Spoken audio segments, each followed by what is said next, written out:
నమస్తే and welcome to hit TV. నేను మీ నిహాల్. ఏదైతే ఈరోజు నిన్న బడ్జెట్ అనేది కేటాయించడం జరిగింది నిర్మలా సీతారామన్ గారు. ఆ బడ్జెట్ గురించి మాట్లాడడానికి ప్రస్తుతం మనతో ఉన్నారు సీనియర్ పొలిటికల్ అనలిస్ట్ జగదేవ్ గారు. సార్ నమస్తే సార్. నమస్తే. సార్ బడ్జెట్ అలొకేషన్స్ చూశారు. ఆంధ్ర రాష్ట్రానికి మొండి చేయి చూపించారని అంటున్నారు. మీరేం చెప్తారు సార్? బడ్జెట్ మొత్తం నేను స్పీచ్ చూశాను. నిర్మలా సీతారామన్ గారి రికార్డు కూడా అంటే ఒక మహిళగా 8 సార్లు ఈ రికార్డు. అత్యధిక ఎక్కువ నిడివి ప్రసంగం చేసిన రికార్డు కూడా ఆవిడకే ఉందంట. ఆల్మోస్ట్ 162 మినిట్స్ ప్రసంగం చేశారంట. అది కూడా ఎందుకంటే లాస్ట్లో ఆయన కొంచెం నలతగా ఉందని ఆగిపోయారంట. ఇంకా 2-3 పేజెస్ ఉంటుండగానే, లేకపోతే అది రికార్డే. తర్వాత జశ్వంత్ సింగ్ గారు ఏదో సెకండ్ రికార్డులో ఉన్నారు, అంటే ఎక్కువసేపు డ్యూరేషన్ మాట్లాడింది. సో ఆవిడ నిన్న ప్రకటించిన దాంట్లో ఆద్యంతం అందరూ ఆతురతగా చూసింది ఏంటంటే, ఫస్ట్ థింగ్ ఈ మన స్లాబ్ శాలరీ పెరానం సిటీసీ ఎంత ఉంటుంది, ఎంత కట్టుకోవాలన్న దాని మీద మొత్తం నిన్న మా ఆఫీసులో కూడా దాని మీద చర్చలు ఒక్కొక్కరుగా. అయితే ఇది మీరు అన్నట్టు మనకి ఎస్పెషల్లీ ఆంధ్రప్రదేశ్కి మొండి చేయి చూపించారా లేదంటే ఫేవర్గా ఉందా అనేది క్వశ్చన్ మార్క్. దీని మీద చంద్రబాబు నాయుడు గారు అద్భుతమైన బడ్జెట్ ప్రసంగం జరిగింది, చాలా బాగా అన్నిటికీ ఇచ్చారు అన్నట్టుగా ప్రశంసలు కూడా కురిపించారు నిర్మలా సీతారామన్ మీద. ఎవరు? ముఖ్యమంత్రి చంద్రబాబు నాయుడు గారు. షర్మిల గారు ఒకవైపు పెదవి విరిచారు. అసలు కూటమిలో భాగమై ఉండి, కూటమిలో సింహభాగం అయి ఉండి, పైగా జనసేన, టీడీపీ, పవన్ కళ్యాణ్ కానీ చంద్రబాబు నాయుడు లాంటి మంచి పవర్ఫుల్ లీడర్స్ ఉండి కూడా, చంద్రబాబు నాయుడు లాంటి సీనియర్ నాయకులు ఉండి కూడా రాష్ట్రానికి ఏం ఇవ్వకపోతే ఎందుకు అసలు కనీసం మాట్లాడలేదు. అదేదో సామెత కూడా చెప్పింది ఆవిడ. పాడింది ఇంత పాట, తీరా చూస్తే ఇక్కడికి వచ్చేసరికి కూనిరాగం కూడా వినపడలేదు అన్నట్టుగా ఏదో ఒక సామెత చెప్పారు ఆవిడ. సో అయితే ఇక్కడ ఎలా ఉందంటే, బడ్జెట్లో ఎవరెవరికి కేటాయించారు, ఏవేవి చేశారంటే, ఈసారి బడ్జెట్లో ఎక్కువగా కాన్సన్ట్రేషను ఎగుమతులు, దిగుమతులు, gadgets, make in India concept మీదే ఎక్కువగా, జీడిపి వృద్ధి పైనే ఎక్కువ కాన్సన్ట్రేషన్ చేశారు అన్నట్టుగా అనిపించింది. సో ఈ జీడిపి వృద్ధి కూడా, సగటు తలసరి ఆదాయం ఎలా పెరుగుతుంది ఏంటంటే, ఇప్పుడు ఒక పేదవాడు నెలకి ఒక 10,000 5,000 సంపాదించుకుంటాడు. ఒక అంబానీ, అదాని దాన్ని 1,000 కోట్లలో లెక్కేసుకోవాలి. ఇక్కడ 10,000 అయితే అక్కడ 1,000 కోట్లు. సో వాళ్ళందరిది కూడా మన తల్ల మీద మొత్తం కలిపి యావరేజ్గా ఎంత వస్తుందని లెక్క వేస్తారు. వాడికి వచ్చింది, మనకు వచ్చింది కూడా. సో ప్రభుత్వం కూడా ఓవరాల్గా అదే చూసుకుంటుంది. అయితే నిన్న ప్రసంగం స్టార్ట్ చేసి ఈవిడ కొన్ని చదివేసరికే ఆల్రెడీ కాంగ్రెస్ యూపీఏలో ఉన్న కొంతమంది గోల చేశారు. సభ జరుగుతున్నప్పుడే వాకౌట్ కూడా చేశారు. మీరు చూసారా లేదు? అంటే జనరల్గా ప్రతిపక్షాలు అనేది సహజం. అయితే ఈవిడ ఏం చేశారంటే, జనరలైజ్ చేసేసే అన్నిటికీ చదివేశారు. ఎట్లాగా? ఉద్యోగుల జీతభత్యాలు మినిమం 12 లక్షల వరకు. అంటే సంవత్సరానికి నెలకు ఒక వ్యక్తి ₹1,00,000 సంపాదించుకున్నా వాడేం ట్యాక్స్ కట్టక్కర్లేదు. అంటే ఇంతకుముందు కట్టక్కర్లేదంటే ముందు కట్టేవారు 60,000 సుమారుగా. నెలకు ₹1,00,000 ఉన్నవాడికి సంవత్సరం పొడవునా ఒక 60,000 కడితే, ఇప్పుడు 60,000 రిబేట్ వచ్చేస్తుంది. మరలా వాడికే 60,000 రిబేట్ కింద ఇచ్చేస్తుంది కాబట్టి ఇంకా కట్టనట్టే లెక్క. సో దానికే చాలా మంది కన్ఫ్యూజ్ అయ్యారు. ఇదేంటిది, 0 నుంచి 4 lakhs ఉంటే 0%, 4 to 6 lakhs అయితే 5%, తర్వాత 6 to 8 lakhs అయితే 8% ఇలాగ ఉంది. ఇదేంటిది 12 lakhs అయితే 10% అని అన్నారు కదా, మళ్ళీ ఇక్కడ ఇదేంటిది 12 లక్షల వరకు పొడిగించారు అని అనేది ఏంటంటే, ఆ 10% ఏదైతే ఉందో దాన్ని రిబేట్గా ఇవ్వడం జరుగుతుంది. అంటే మరలా వాళ్ళకే వచ్చేస్తుంది. ఇప్పుడు Form 16 లాంటి కానీ పత్రాలు కొన్ని ప్రొడ్యూస్ చేసి ట్యాక్స్ రూపంలో కట్టి మళ్ళీ వాడు వెనక్కి క్లెయిమ్ చేసుకునే ఉంది కాబట్టి అది పూర్తిగా కట్టక్కర్లేదన్నట్టుగానే వచ్చింది.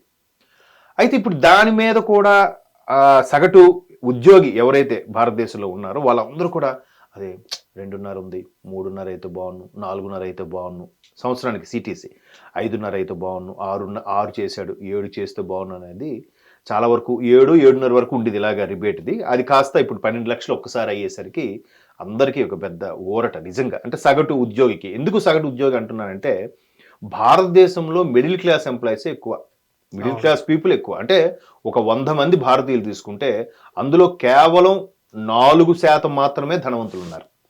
మిగతా 16% ఏదైతే ఉన్నారో వాళ్ళు బిలో పవర్టీ లైన్లో ఉన్నారు. 80% వరకు కూడా మిడిల్ క్లాస్ వాళ్ళే ఉన్నారు. సో మిడిల్ క్లాస్ వాళ్ళందరూ నిజంగా చెప్పాలంటే మిడిల్ క్లాస్ వాళ్ళే అసలు సిసలు ట్యాక్స్ పేయర్స్. అవునా? అవును. మిగతా వాళ్ళందరూ సెట్టింగ్లు, కొన్ని పెద్ద పెద్ద కంపెనీలు ఉంటాయి, వాడు సడన్ గా లోగో మారుస్తాడు. ఏంట్రా ఈ లోగోతో ఎస్టాబ్లిష్ అయిపోయాం కదా, ఎందుకు లోగో మార్చాడంటే ఆ లోగో మార్చినందుకు దానికి అయ్యే ఖర్చు, మార్కెటింగు, యాంబ్లెమ్ సంబంధించిన స్టిక్కర్లు, బ్యానర్లు, కటౌట్లు, హోర్డింగ్లు, వీటన్నిటికీ ఎన్ని కోట్లు ఖర్చు పెట్టారని చూపిస్తాడు. అంటే ఇక్కడ ట్యాక్స్ ఎగదొబ్బుతున్నాడు మళ్ళీ. చాలా మంది అనుకుంటే ఇదేంటిది, ఆ లోగో బాగానే ఉంది కదా, మళ్ళీ ఇప్పుడు ఎందుకు లోగో మార్చాడు అంటే ఆడ పిచ్చోడు కాదు. ఇట్లాంటి వేల కోట్లు ట్యాక్స్ ఎగ్గొట్టడానికి వాళ్ళు ఇది ఒక రకమైన, ఇది కూడా ఒక రకమైన కాన్సెప్ట్. నిజంగా ఖర్చు పెడతారా సార్ వాళ్ళు? పెడతారు. ఓకే, పెడతారు. అంటే ఇప్పుడు ఒక 100 రూపాయలు కట్టాలి గవర్నమెంట్ కి, లోగో మార్చడం వల్ల ఆడికి అయ్యే ఖర్చు, ఆడి బ్యానర్లకు అయ్యే ఖర్చు 20 రూపాయలు అనుకోండి, ఆడికి 80 రూపాయలు మిగిలేగా. బట్ ఆడు ఏం చూపిస్తాడు, 100 రూపాయలు చూపిస్తాడు ఆడు. ఓకే, వాడికి అయిన ఖర్చు 20 రూపాయలే, అంటే 80 రూపాయలు ప్రాఫిటే కదా. పైగా అదంతా వైట్ అయిపోద్ది మళ్ళీ. ఎంత అంటే చూడండి, అసలు పెద్ద పెద్ద వాళ్ళ లాజిక్లు, మ్యాజిక్లు మనకి సామాన్యుడికి అంతు పట్టవు. ఇవి కూడా మనకి ఎలా తెలుస్తాయంటే, ఎక్కడో ఒక ఇన్వెస్టిగేటివ్ జర్నలిస్టులు, సీనియర్ ముదుర్లు దాని మీద స్టడీ చేసి కూర్చొని కొన్ని సంవత్సరాలుగా ఒక్కొక్క కంపెనీని, ఒక్కొక్క బడ్జెట్ని, అన్ని స్ట్రాటజీని అంతా అబ్జర్వ్ చేసి వాడు ఒక ఆర్టికల్ రాస్తే, ఓహో దీంట్లో ఎంత డెప్త్ ఉందని మనలాంటి అర్థం అవుతుంది. లేకపోతే అర్థం కాదు అది. అంత పెద్ద వ్యాస్ట్ సబ్జెక్ట్. నిజంగా మీరు అబ్జర్వ్ చేయండి, సౌత్ వాళ్ళు అందరూ కూడా నీ క్వాలిఫికేషన్ అడిగితే, ఇప్పుడు మీరే ఉన్నారు, క్వాలిఫైడ్ అంటే బీటెక్ అంటారు. అవునా?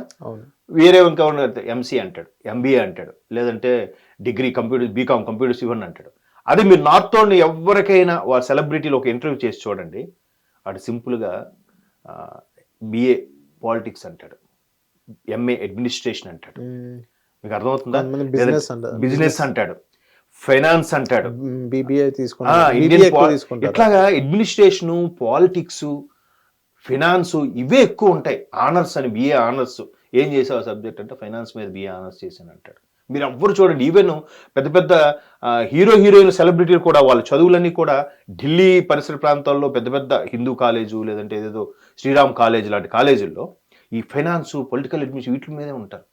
అందుకే వాళ్ళు ఎప్పుడు, మనం ఎప్పుడు ఎంప్లాయీ, వాళ్ళు ఎప్పుడు ఎంప్లాయర్.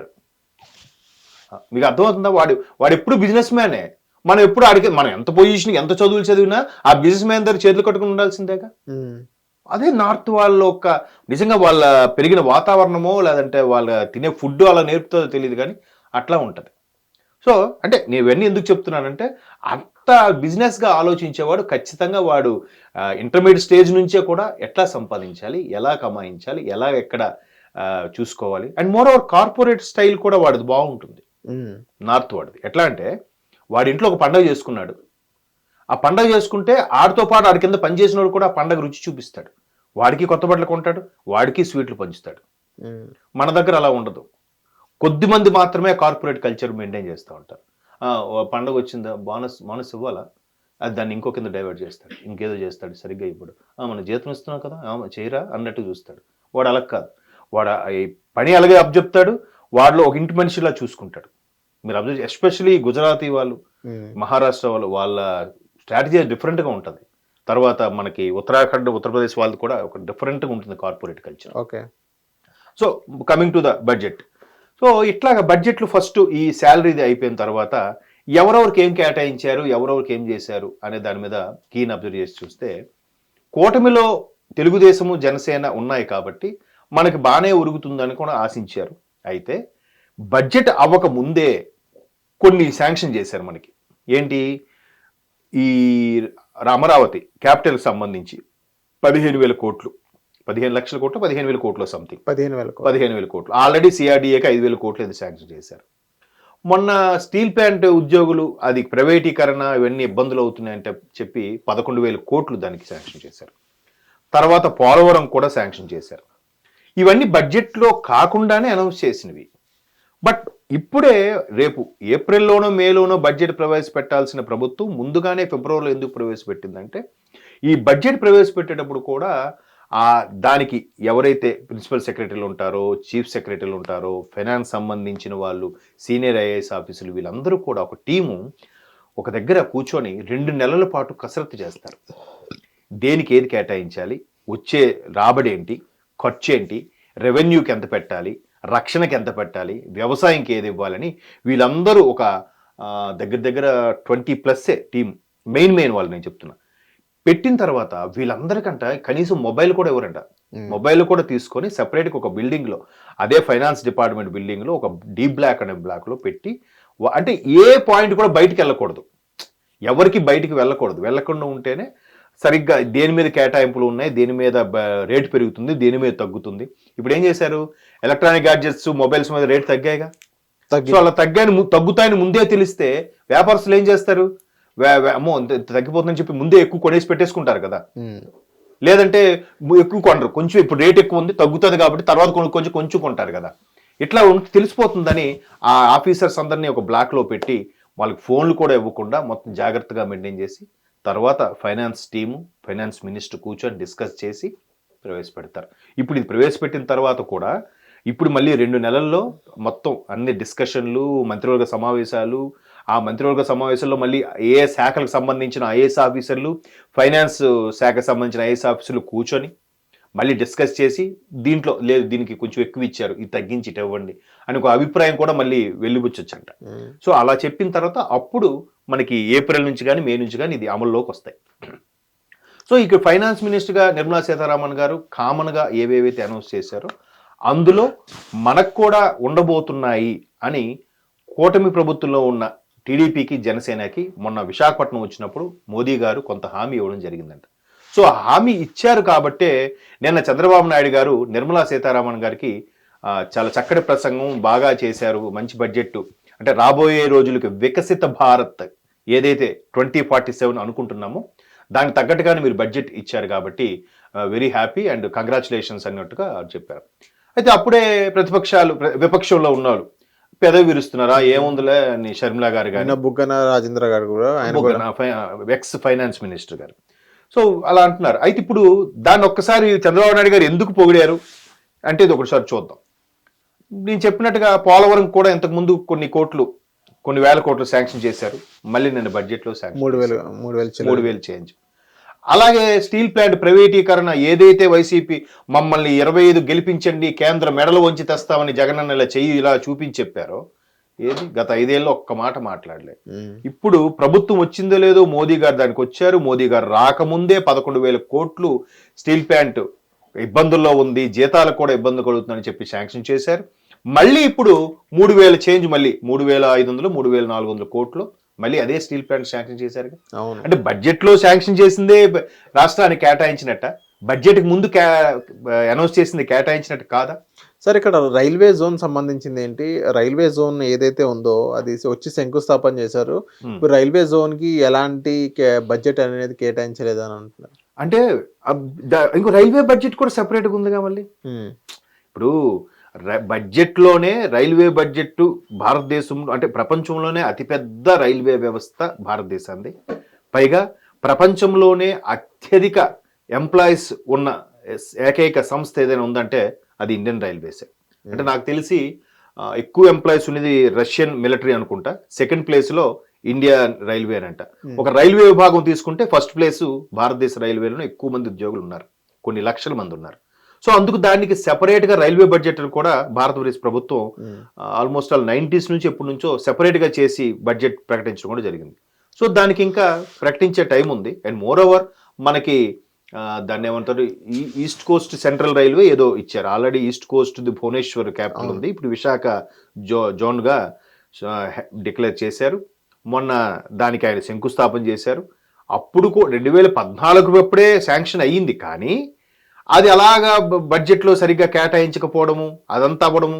మళ్ళీ పాత స్టోరీ అంతా మీకు తెలిసిందే, బాబు గారు ఒకసారి ఫీల్ అయ్యి సీరియస్ అయ్యి బయటకు వచ్చాడు అండి, ఇవన్నీ చూసాం. సో ఇప్పుడు 2019 తర్వాత జగన్మోహన్ రెడ్డి గారు దీనికి సంబంధించి ఒక ల్యాండ్ చూపించాలిగా. ఇప్పుడు జోన్ హెడ్ అంటే ఎన్ని ఉంటాయండి. అవును, ఇప్పుడు మనకి ఇక్కడ సికింద్రాబాద్లో చూడండి రైల్ నిలయం అని, హైదరాబాద్ దక్కన్ నిలయం అని, ఏంటి ఆ రెండు కేవలం అడ్మినిస్ట్రేషన్ బ్లాక్స్ అవి. అది కాక జోన్ కంటే లోకో షెడ్, డివిజనల్ షెడ్ ఎన్ని ఉంటాయి తెలుసండి. అవును, ఇంత ప్లేస్ కావాలంటే రాష్ట్ర ప్రభుత్వం కూడా కొంత కేటాయించి సహకరించాలి కదా. రాష్ట్ర ప్రభుత్వం సహకరించలే. ఎవరు? ది గ్రేట్ జగన్మోహన్ రెడ్డి గారు. సో ఇప్పుడు మరలా బాబు గారి హయాంలో ఏదైతే విశాఖపట్నంలో కొత్త వలస ఏరియాలో ఆ జోన్కు సంబంధించిన ల్యాండ్ ఏదైతే అప్పుడైతే అనుకున్నారో అవి మరలా ప్రభుత్వం దాన్ని తాకట్టు పెట్టిందా లేదా నిజంగా రైల్వే కేటాయించిన భూములుగానే ఉన్నాయని అవన్నీ దాని మీద ఆల్రెడీ ఆయన ఒక రూల్ పాస్ చేశారంట. ఒకసారి ఇమీడియట్గా ఎంక్వైరీ చేసి చెప్పండి. ఒకవేళ అన్నీ అనుకున్నట్టు జరిగితే ఆ కొత్త వలస విశాఖపట్నంకి అవుట్కట్స్లో కొత్త వలస ఏరియాలో ఈ రైల్వే జోన్కి ఏర్పాట్లు అయితే నడుస్తున్నాయి. సో రైల్వే జోన్కి ఆల్రెడీ జోన్కి శాంక్షన్ అయింది కాబట్టి జోన్కి కొన్ని విచక్షణ పరిధులు ఉంటాయి. వాళ్ళు కావాలంటే ఈ జోన్ నుంచి వేరే జోన్కి నచ్చినప్పుడు ట్రైన్స్ వేసుకోవచ్చు, ఎన్ని ట్రైన్స్ అయినా వేసుకోవచ్చు, ఇన్ని బోగీలను పెంచుకోవచ్చు, ఆ పర్టికులర్ ట్రైన్కి ఏ ఏ స్టాప్లు ఇవ్వాలి అవన్నీ కూడా తర్వాత అది వేరే విషయం. సో అట్లాగా దానికి రైల్వే బడ్జెట్లో మనకు కేటాయించబడుతుంది. ఇప్పుడు నిన్న నిర్మలా సీతారామన్ గారు ప్రకటించిన దాంట్లో ఒక 100 టూరిజం స్పాట్లు డెవలప్ చేయాలనుకుంటున్నారు అన్నారు. సో ఇంతకుముందు 2014 టైంలో ప్రభుత్వం వచ్చినప్పుడు ఎన్డీఏ కూటమి వచ్చినప్పుడు కూడా స్మార్ట్ సిటీలని ప్రకటించారుగా. ఆ స్మార్ట్ సిటీలో మనకి తిరుపతి ఒకటి వచ్చిందిగా, అవును కదా, తర్వాత విశాఖపట్నం ఒకటి వచ్చినట్టుందిగా కదా, ఒక 2, 3, 4 వచ్చాయి మనకి స్మార్ట్ సిటీలు ఏది ఆంధ్రప్రదేశ్కి. సో ఇప్పుడు 100 టూరిజం స్పాట్స్లో మరలా మనకు ఒక 3-4 వస్తాయేమోగా. ఆ టూరిజం స్పాట్స్ డెవలప్ చేయడానికి ఇంత బడ్జెట్ కేటాయించారు, ప్రభుత్వం నిర్ణయించిందని చెప్పి నిర్మలా సీతారామన్ గారు చేశారు. మరి అవేవి తెలియకుండానే ముందే పెదవి విరిస్తేలా? పైగా కూటమిలో ఉన్నారు కాబట్టి ఒకవేళ ఇస్తారో లేదో తెలియకుండా ముందే వాళ్ళ స్టేట్మెంట్ ఇవ్వలేరుగా కూటమిలో ఉన్న వాళ్ళు. ఆల్రెడీ ఇచ్చిన దానికి మనం కొద్ది థ్యాంక్స్ చెప్పాలి, చెప్తే హాయిలు ఇచ్చింది కొంచెమైనా థ్యాంక్స్ చెప్పారని కన్సర్న్తో ఇస్తారు. జనరల్గా ఇప్పుడు మేనిఫెస్టేషన్ కొత్త టాపిక్ వచ్చింది, మీరు అబ్జర్వ్ చేసేలేదు. యూనివర్స్కి థ్యాంక్స్ చెప్పుకోవాలి, మనకి ఇంతవరకు ఇటువంటి ఈ బ్రతుకు నోటికి తిండి దొరుకుతుందంటే నిజంగా థ్యాంక్స్ టు యూనివర్స్ అని అంటే అలా చెప్తేనే ఆ యూనివర్స్ మరి కాస్త మనకి ఇస్తుందంట. సో ఇక్కడ కూడా కేంద్ర ప్రభుత్వం ఇచ్చింది కొద్దిగా అయినా థ్యాంక్స్ చెప్తే మళ్ళీ వాళ్ళు రిలీజ్ చేస్తారు కదా. ఆల్రెడీ 11,000 కోట్లు స్టీల్ ప్లాంట్కి థ్యాంక్స్ చెప్పి మళ్ళీ 3,000 ఇచ్చారు. పోలవరం కూడా ముందు 3,000 అంత ఇచ్చారు, మళ్ళీ ఇప్పుడు 3,000 ఇచ్చారు. సార్ ఇక్కడ ఇంకొకటి ఏదైతే మెట్రో ట్రైన్ సంబంధించిన అసలు మాట్లాడలేదనా? అవును, మెట్రో ట్రైన్స్ అయితే మాట్లాడలేదు. కానీ ఇంకోటి ఉంది, ఇప్పుడు 120+ ఎయిర్పోర్ట్స్ ఓవరాల్ గా ఇండియాలో కొత్తగా ఎస్టాబ్లిష్ చేయాలని చూస్తున్నారు. అది ఇంకోటి ఏంటంటే ఏదైతే జల్ జీవన్ సంబంధించింది దాని గురించి కూడా బడ్జెట్ అనేది ఆంధ్ర రాష్ట్రానికి కేటాయించలేదని అంటున్నారు.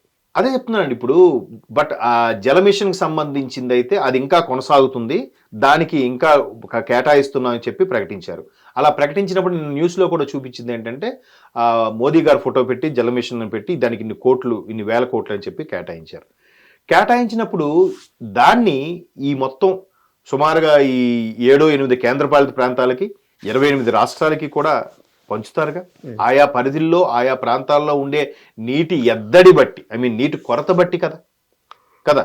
సో అలా అదే అంటున్నాను. ఇప్పుడు ఆ ఎయిర్పోర్ట్స్లో కూడా నెక్స్ట్ 120+ ఎయిర్పోర్ట్స్కి సంబంధించి ఈ పాటికే మన ఏవియేషన్ మినిస్టర్ రామ్మోహన్ నాయుడు గారు ఉన్నారు కాబట్టి అది శ్రీకాకుళం జిల్లాకు కూడా ఒక ఎయిర్పోర్ట్ను శాంక్షన్ చేసే పనిలో ఉన్నారు. ఇదేంటి బడ్జెట్లో ప్రకటించక ముందే ఇప్పుడు అది శ్రీకాకుళం జిల్లాకు ఒక ఎయిర్పోర్ట్ రాబోతుంది. ఆల్రెడీ ఉత్తరాంధ్రకి 2 అవుతాయి. ఇప్పుడు ఉత్తరాంధ్రలో విశాఖపట్నం ఆల్రెడీ ఇంటర్నేషనల్ ఎయిర్పోర్ట్ నేను మొన్న చూశాను. ఇంతకుముందు డొమెస్టిక్ ఉండేది, ఇప్పుడు విశాఖపట్నం అంతర్జాతీయ విమానాశ్రయం ఉంటుంది. అది ఇప్పుడు భోగాపురం దగ్గర మొత్తం అంటే ఇప్పుడు శంషాబాద్ లో ఎలాగైతే చేయబోతున్నారో దాన్ని రాజీవ్ గాంధీ ఇంటర్నేషనల్ ఎయిర్పోర్ట్ లాగా అక్కడ అల్లూరు సీతారామరాజు ఇంటర్నేషనల్ ఎయిర్పోర్ట్ అని పెద్ద కట్టబోతున్నారు. ఆల్రెడీ జరుగుతుంది. అందుకే అక్కడ చుట్టుపక్కల ల్యాండ్ కాస్ట్ కూడా చాలా పెరిగింది. ఇప్పుడు శ్రీకాకుళంలో కూడా ఆల్రెడీ సర్వే అవుతుంది ఏంటి బడ్జెట్ లో ఈవిడ అనౌన్స్ చేయక ముందే. సో ఇప్పుడు ఆ 120లో ఒకటి ఆల్రెడీ శ్రీకాకుళంకి ప్రకటిస్తే ఇంకోటి కూడా ప్రకటించొచ్చేమో కదా. మిగతా మధ్యలో ఇప్పుడు గోదావరి జిల్లాల్లో రాజమండ్రి ఉంది. చాలా మంది డిమాండ్ ఏంటంటే అటు భీమవరం కానీ కాకినాడ వైపు కానీ ఒకటి ఇవ్వాలి, వాటికి సెంటర్లోకి వచ్చేలాగా అన్నట్టు కూడా కొంత డిమాండ్ ఉంది. మేబీ భీమవరం వాళ్ళు ఎక్కువగా ఎయిర్పోర్ట్కి వాటి కోసం బాగా అవసరమైతే స్థానికంగా ఉండే వాళ్ళు ఖర్చు పెట్టడానికి కూడా సిద్ధంగా ఉన్నారంట వాళ్ళు. సో అదొక డిమాండ్ ఉంది. ఇకపోతే ఇటువైపు కడప ఉంది, మళ్ళీ నెల్లూరు దగ్గర ఏం లేదు.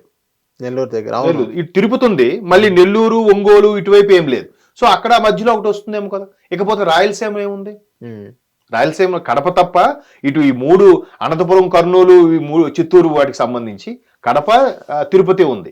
మిగతా అటు కార్నర్లు ఏం లేవు కదా. సో అక్కడ కూడా ఒకటి పెట్టచ్చు. ఇప్పుడు ఇండస్ట్రియల్ ఏరియా ఉంది, కియా ఉన్న ఏరియాలో అక్కడ ఒక ఎయిర్పోర్ట్ వస్తే మంచిదే, అట్లీస్ట్ డొమెస్టిక్ ఎయిర్పోర్ట్. అవును.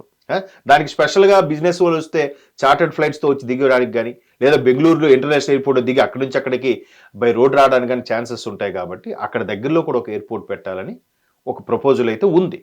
సో ఆల్రెడీ సర్వేలు సైలెంట్గా అవుతున్నాయి కాబట్టి నిర్మలా సీతారామన్ గారు ఏదైతే 120+ కొత్త ఎయిర్పోర్ట్లు అని అంటున్నారో దాంట్లో రాష్ట్రానికి ఒక 2-3 వచ్చినా మళ్ళీ ఫేవర్ చేసినట్టేగా. అంటే 1 by 1 ఇది అవుతున్నప్పుడు అలా చేస్తారు. కాకపోతే నిన్న ఆవిడ మాట్లాడుతున్నప్పుడే మధ్యలో లేచి వెళ్ళిపోయిన వాళ్ళు కూడా ఉన్నారుగా, పెద్ద పెద్ద కేకలు. మీరు ఆవిడ స్పీచ్ వింటుంటే సైడ్ నుంచి కేకలు వరకు వినిపిస్తున్నాయి కదా. మరి సార్ ఇక్కడ ఏదైతే కామన్ స్కీమ్ సంబంధించింది కానీ ఇంకోటి ఏంటంటే స్పెషల్ ప్యాకేజ్ లాంటిది సపరేట్ ఆంధ్రప్రదేశ్కి సంబంధించింది అలాంటివి కూడా ఏమి ఇవ్వలేదు అన్నట్టుగానే చెప్తున్నారు. అదే అంటున్నాను, స్పెషల్గా అయితే ఏమి ఇవ్వలేదు. కానీ కామన్ చేసే ఎక్కువగా ఆవిడ ఇప్పుడు ఎలా అంటే మహిళలకి, ఎస్పెషల్లీ SC/ST మహిళలకి, మైనారిటీ మహిళలకి మినిమం ఎంత 5 లక్షల వరకు ఎంతో అప్పు ఇవ్వాలని, దాని మీదే ఒక సుమారుగా సంవత్సరానికి 2 లక్షల కోట్ల వరకు ఇచ్చేలాగా. 2 లక్షల కోట్లు ఈజీగా అవుతుంది ఇన్ని రాష్ట్రాల మీద అంతమంది మహిళలకి. సుమారుగా 5 లక్షల పైచీలకు రుణాలు ఇచ్చేలాగా ఉందంటే ఖచ్చితంగా అది బెనిఫిట్ అవుతుంది. అంటే కామన్గా చేసేవి ఎక్కువగా చెప్పారు తప్ప పర్టికులర్గా అయితే ఏమి చేయలేదు. కానీ ఇదే కేంద్రంలో ఉండే అక్కడ ఉండే పత్రికల్లో వచ్చిన సమాచారం ఇవాళ న్యూస్లో చూస్తే ఎక్కువగా కేంద్ర ప్రభుత్వం ఫేవర్ చేసింది ఎవరెవరికయ్యా అంటే బీహార్కి, ఆంధ్రప్రదేశ్కి, మహారాష్ట్రకి, ఇంకోటి ఏంటి కర్ణాటకకి.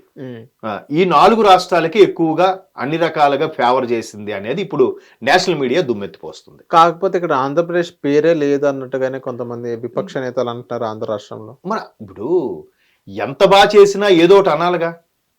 ఇప్పుడు నేను చెప్పిన ఏవైతే నిర్మలా సీతారామన్ గారు ఫ్యూచర్లో రాబోయే శాంక్షన్ వాటి గురించి కూడా ఆవిడ చెప్పినప్పుడు ఆ లిస్ట్ అయితే ఆవిడ ఇవ్వలేదు. ఇంకా ఆ 100 టూరిజం స్పాట్లు కానీ, 120 ఎయిర్పోర్ట్లు కానీ, ఈవెన్ జలమిషన్కి సంబంధించిన కేటాయింపులు కానీ ఏ రాష్ట్రం కింద డీటెయిల్గా ఇంకివ్వలేదు. ఇవ్వనప్పుడు వీళ్ళు అప్పుడే ఎలా పెదవి విరుస్తారు? ఒకవైపు సైలెంట్గా ఎయిర్పోర్ట్కి సంబంధించిన సర్వే అవుతుంది, ఒకవైపు టూరిజం స్పాట్లు ఎక్కడెక్కడ బాగా వెనుకబడ్డాయో వాటిని డెవలప్ చేద్దామని ఒక సర్వే అవుతుంది. ఇవన్నీ ఎందుకు సర్వే చేస్తున్నారు? ఊరికైతే సర్వే చేయరుగా. సర్వే చేసి ఇప్పుడు ఆంధ్రప్రదేశ్లో ఒక 6 టూరిజం స్పాట్లు ఉన్నాయి అనుకుందాం డిమాండ్. బట్ అది సర్వే చేసుకోవాలిగా. 6 ఇవ్వాల్సినవేనా లేదా 4 ఇస్తే సరిపోతుందా? అది కేంద్ర ప్రభుత్వం ఖచ్చితంగా సర్వే చేసుకోవాలిగా. ఆ సర్వే తగ్గట్టుగా రాష్ట్ర ప్రభుత్వం కూడా సహకరించాలిగా. ఇవన్నీ అవ్వకుండా వాళ్ళు ముందే ఎలాగా విమర్శిస్తారు? బట్ ప్రతిపక్షాలు విపక్షాలు అనగానే విమర్శించడానికే ఉంటారు వాళ్ళు. ఖచ్చితంగా ఏం చేసినా ఏముందో. నిన్న మన కాంగ్రెస్ అధ్యక్షులు ఆయన శ్రీనివాస్ ఖర్గే గారు అసలు ఇది ఒక బడ్జెటే కాదు, నా సర్వీసులో ఎటువంటి బడ్జెట్ చూడలేదు, అస్సలు దేనికి మహిళలకి రక్షణకి ప్రాధాన్యత ఇవ్వలేదు, తర్వాత ఏంటది ఆరోగ్యానికి ప్రాధాన్యత ఇవ్వలేదు అన్నారు. ఫస్ట్ వాళ్ళు బడ్జెట్లో చెప్పింది కూడా ఏంటంటే ఎస్పెషలీ క్యాన్సర్, అలాంటి క్యాన్సర్తో సమానమైన విపరీత ధోరణిలో ఉండే వ్యాధులకు సంబంధించిన మెడిసిన్స్ అన్నిటి మీద కూడా ప్రైస్ తగ్గించారు. అవునా? తర్వాత ఎవరైతే ఇటువంటి రీసెర్చ్లు ఎనాలిసిస్లు ఇవి చేస్తారో వాళ్ళకి ప్రభుత్వం కొంత సబ్సిడీ ఇచ్చి సహకరించేలా కూడా ప్లాన్ చేస్తుంది. మరోవైపు రాబోయే 5 ఏళ్లలో సుమారుగా 170,000 డాక్టర్ సీట్లు పెంచబోతున్నారంట. దేనికోసం అది? మరి అదంతా వైద్య రంగంకు కేటాయించినట్టు కాదా? ఒక్క ఈ సంవత్సరంలోనే 10,000 సీట్లు ఇమీడియట్ గా పెంచబోతున్నారు. ఒక్క ఈ సంవత్సరం. అంటే మిగతా 160,000 మెడికల్ విద్యార్థుల సీట్లు పెంచుతారంటే దాని తగ్గట్టుగా ఎన్ని సీట్లకి ఎన్ని సీట్లు, ఏ కాలేజీలకి ఎన్ని సీట్లు పెంచాలి, అలాగే కొత్తగా ఎన్ని మెడికల్ కాలేజీలు ఎస్టాబ్లిష్ చేయాలి. మరి అదంతా కేంద్ర ప్రభుత్వం మళ్ళీ భారమేగా. ఒక మెడికల్ కాలేజ్ కట్టాలంటే ఇవాళ నాకు తెలిసిన వరకు ఒక 100 కోట్లు కావాలి ఒక మెడికల్ కాలేజ్కి ఎస్టాబ్లిష్ చేయాలంటే. దానికి ముందు ఇండియన్ మెడికల్ అసోసియేషన్కే ఎన్నో కోట్లు కట్టాలంట, లైసెన్స్కి అదంతా అప్రూవల్కి కూడా. మరి అదే ప్రభుత్వం తరపున ఎస్టాబ్లిష్ చేయాలంటే ముందు ఆ ఉద్యోగులు వెళ్ళి సర్వే చేయాలి. ఆ ఉద్యోగులకి వెళ్ళే సర్వేకే కొన్ని కోట్లు అయిపోతుంది. నెక్స్ట్ జనాభా లెక్కలు ఉన్నాయి కదా, 2000 దాన్ని ఏమంటారు, సెన్సస్ అంటే అదే జనాభా లెక్కలు చేయాలి. జనాభా లెక్కల్ని 2021-22తోనూ చేశారు, మళ్ళీ చేయలే. ఇప్పుడు 3 ఏళ్ళు అయిపోతుంది. ఈ 3 ఏళ్లలో ఎంత పెరిగింది, ఎంతమంది చనిపోయారు? ఆల్రెడీ చైనాని దాటేసాం, ప్రపంచంలోనే అత్యధిక జనాభా గల భారతదేశం, ప్రపంచంలోనే అత్యధిక యువత ఉన్న దేశం భారతదేశం. మీరు ఇప్పుడు సెన్సస్ కంపల్సరీ చేయాలిగా. అవును. సో దీనికి విపక్షాలు వచ్చే విమర్శ ఏంటంటే ఏముంది పాత లెక్కలో చూపించేస్తారని. పాత లెక్కలో చూపించేస్తే నిన్న సుమారుగా 580 కోట్లు కేటాయించారు. దాని మీద కూడా పెదవి విరుపు ఉంది. ఈ సెన్సస్ కి అవసరమైన ఫైల్స్ వచ్చే అధికారులు ట్రాన్స్పోర్ట్ ఖర్చు ఫైల్స్ వచ్చే 500 కోట్లు అయిపోతుంది. కేవలం 580 కోట్లకు వచ్చి బట్టి భారతదేశం మొత్తం ఉంది 150 కోట్ల జనాభాని ఎలా సెన్సస్ క్యాలిక్యులేషన్ ఎలా చేస్తారు. అవును. సో దీనికి కూడా స్మార్ట్ వే ఒకటి ఉంది.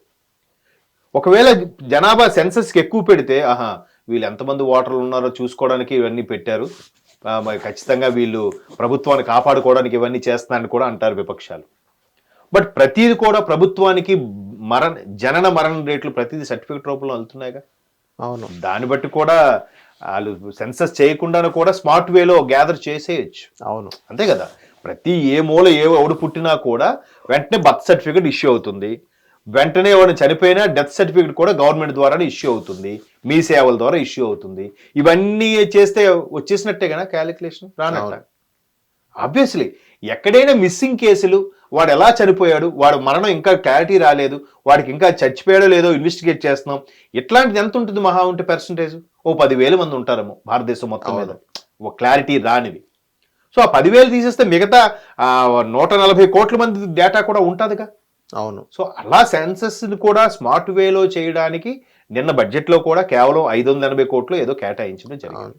సో దీని మళ్ళీ వీళ్ళు భారీ ఎత్తున ఖర్చు పెట్టినా కూడా అరే వీళ్ళు ఓటర్ల లెక్క కోసం నెక్స్ట్ కూడా ఎన్డీఏ కూటమి రావడం కోసం ఇవన్నీ చేస్తున్నారని చెప్పి మళ్ళీ పెదవిరిచేది ఈ విపక్షం వాళ్ళు. సార్ ఇక్కడ ఎంఎస్ఎంఈ యూనిట్స్ కి ఎక్కువ పీఠం వేశారు అన్నట్టుగానే చూసుకోవచ్చు. అది మనం కోట్లు పెట్టేదానికి సపరేట్ గా ఎంఎస్ఎంఈ యూనిట్స్.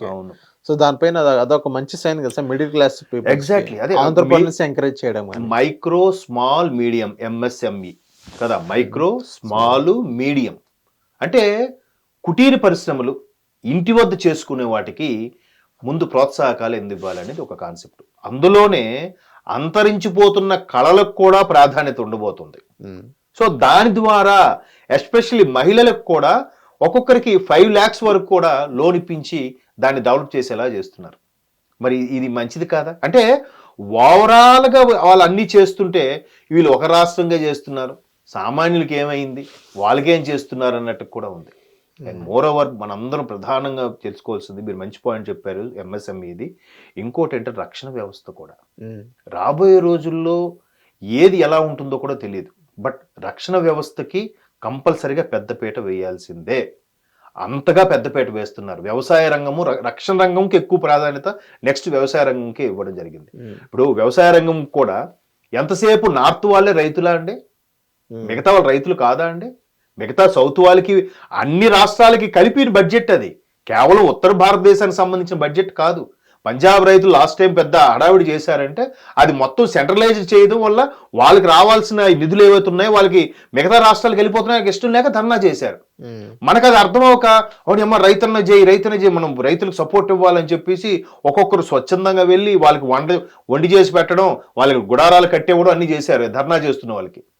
తీరా డీప్గా అనలైజ్ చేస్తే అందరు రైతులకి వర్తించేలాగా కేంద్ర ప్రభుత్వం తీసుకోవడం అది పంజాబ్ రైతులకు నచ్చలేదు.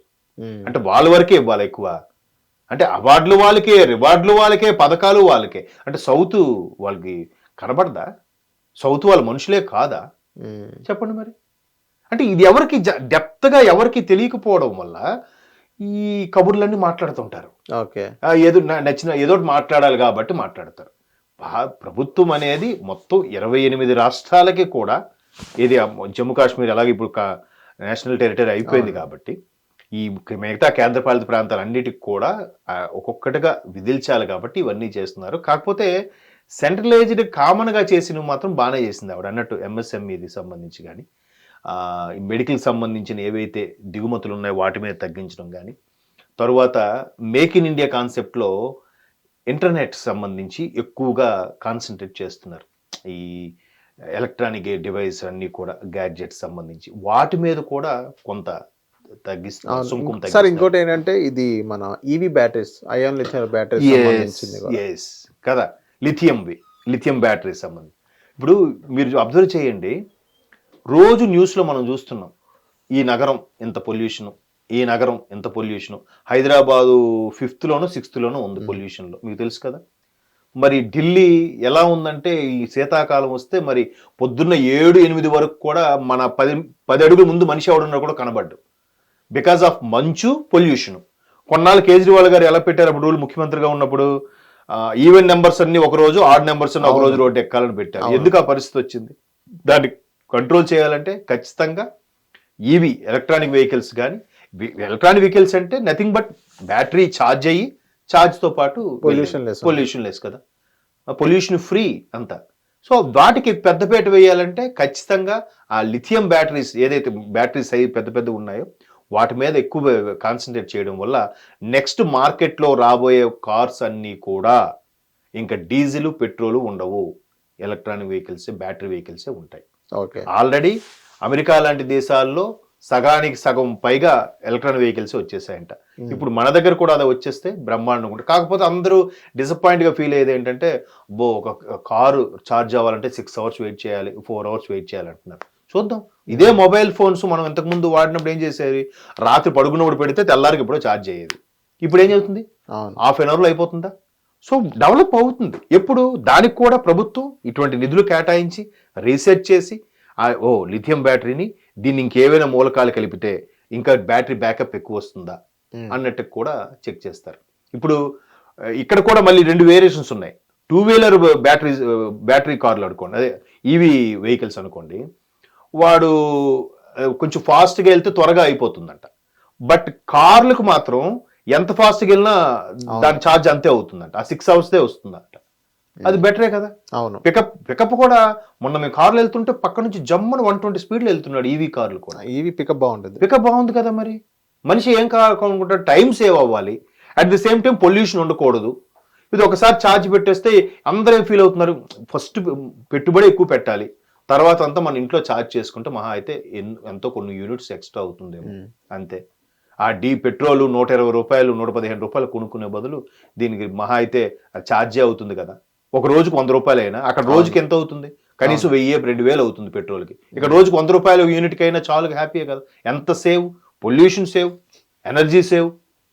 సో దాని మీద కూడా మీరు అన్నట్టు కాన్సన్ట్రేషన్ పెంచారు, మంచి డెసిషన్. అంటే జనరలైజ్ డెసిషన్స్ బాగున్నాయి. ఓకే, అది మరి నెక్స్ట్ వాళ్ళు అనౌన్స్ చేసిన దాంట్లో ఆంధ్రప్రదేశ్కి ఎన్ని రిలీజ్ చేస్తారనేది అప్పుడు చూసి అప్పుడు ఫైట్ చేయాలి. ఓకే. హిట్ టీవీ యాప్, ఇందులో short news, live news, entertainment shows, movies, digital magazines తో పాటు మీ జిల్లా వార్తలను కూడా ఫ్రీగా చూడొచ్చు. అంతేకాదు కేజీ నుంచి పీజీ వరకు విద్యార్థులకు స్కాలర్షిప్ కూడా అందిస్తున్నాం. ప్రతి వారం 10 మందికి లక్కీ డ్రా ద్వారా ఒక్కొక్కరికి 10,000 రూపాయలు అందిస్తున్నాం. ఇంకెందుకు ఆలస్యం, వెంటనే హిట్ టీవీ యాప్ ని డౌన్లోడ్ చేసుకుని ఫ్రీగా ఎంటర్టైన్మెంట్ పొందండి. Hit TV app. Hit TV app. Please download hit TV app. Hit TV app ని ఫ్రీగా డౌన్లోడ్ చేసుకుని ఎంజాయ్ చేయండి. మీకు నచ్చిన ఎంటర్టైన్మెంట్ కోసం హిట్ టీవీ యాప్ ని ఫ్రీగా డౌన్లోడ్ చేసుకుని ఎంజాయ్ చేయండి. హిట్ టీవీ యాప్ ని డౌన్లోడ్ చేసుకుని ఆస్వాదించండి, ఆశీర్వదించండి. ఇంతమంది సెలబ్రిటీలు హిట్ టీవీ యాప్ ని డౌన్లోడ్ చేసుకోండి అని చెప్తున్నారంటే ఎంత మంచి యాప్ ఆలోచించండి. అమెరికా అమెరికా అమెరికా అమెరికాలో చదవాలనుకునే వాళ్ళకి విశ్వసనీయమైన పేరు మన శౌర్య కన్సల్టెన్సీ. UK లో 1 year masters. UK లో 1 year masters. 2 years work permit up to 5 years visa. Contact Saurya Consultancy. Contact 89851 89851.